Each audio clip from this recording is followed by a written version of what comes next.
Construction దగ్గర నుంచే ఒక అవినీతి మీద కట్టినటువంటి గోడౌన్ అది. అవినీతి కార్యకలాపాలకి నిలయంగా ఆ గోడౌన్ పెట్టుకున్నావు. ఇవాళ భయపడి మొత్తం కుటుంబం మొత్తం కూడా ఊరొదిలి పారిపోయి నిన్నొచ్చి పరామర్శలు, దొంగగా పరామర్శలు. ఈ పెద్ద మనుషులు, మాజీ మంత్రులు, ఎమ్మెల్యేలు, పెద్ద మనుషులు వచ్చి దొంగకి పరామర్శలు. వైఎస్ఆర్ పార్టీ ఒక దొంగల పార్టీ. వైఎస్ఆర్ పార్టీ నాయకుడే ఒక దొంగల నాయకుడు జగన్మోహన్ రెడ్డి.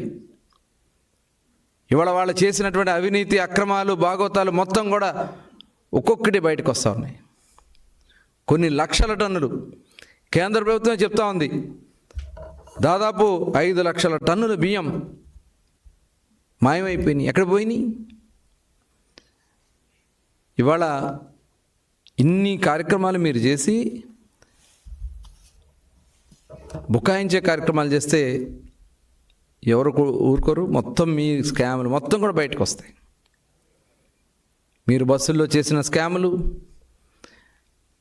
ఆ సివిల్ సప్లైస్ మినిస్టర్ పనిచేసినటువంటి కొడాల నాని గారిని నిశానీ చేసి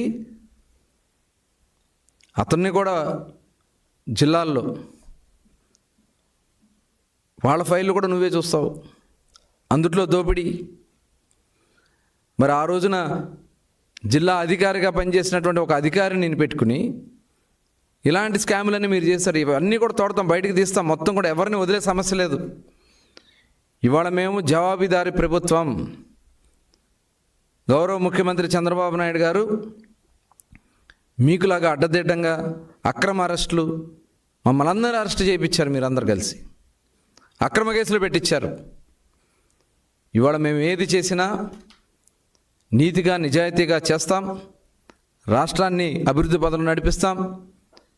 సూపర్ 6 కార్యక్రమాలన్నీ కూడా ఒక్కొక్కటి చేసుకుంటూ ముందుకెళ్తున్నాం. ఈ రాష్ట్రాన్ని దోచుకున్నటువంటి దొంగల మటుకు ఎవరిని కూడా వదిలిపెట్టే సమస్య లేదు. మీరు ఎక్కడ దాక్కున్నా మిమ్మల్ని ఎవరిని కూడా వదిలే సమస్య లేదని మరొకసారి తెలియజేస్తా ఉన్నా. తరలించేశారు బియ్యాలని మొత్తం కూడా, మొత్తం అవినీతిమయం చేశారు. కింద నుంచి పేదలకి చెందాల్సినటువంటి బియ్యం అవన్నీ కూడా దోచుకుని ఇవాళ నీతి కౌరులు చెప్తా ఉంటే ఎవరు కూడా చూస్తూ ఊరుకోరు. తప్పకుండా ఎలాంటి అవినీతి కార్యక్రమాలు మీరు చేశారో వాటి మీద విచారణ జరుగుతూ ఉంది. బినామీల్ని పెట్టుకుని మీరు దోచుకున్నటువంటి ఆస్తులు చిట్టా మొత్తం కూడా మా దగ్గర ఉంది. దాని మీద కూడా ఎంక్వైరీ జరుగుతూ ఉంది. ఈరోజు మరి బందర్లో, మచిలీపట్నంలో మీరు చేసినటువంటి, మీరు మీ కుమారుడు గంజాయితో అమాయకుల్ని బలి తీసుకున్నటువంటి సందర్భాలని కూడా విచారణ జరుగుతూ ఉంది. మొత్తం కూడా ఎవరిని కూడా వదిలిపెట్టే సమస్య లేదు. ఈరోజు మళ్ళీ దొంగలే వచ్చి మా పక్కన నిలబడాలని ప్రయత్నం చేస్తూ ఉన్నారు.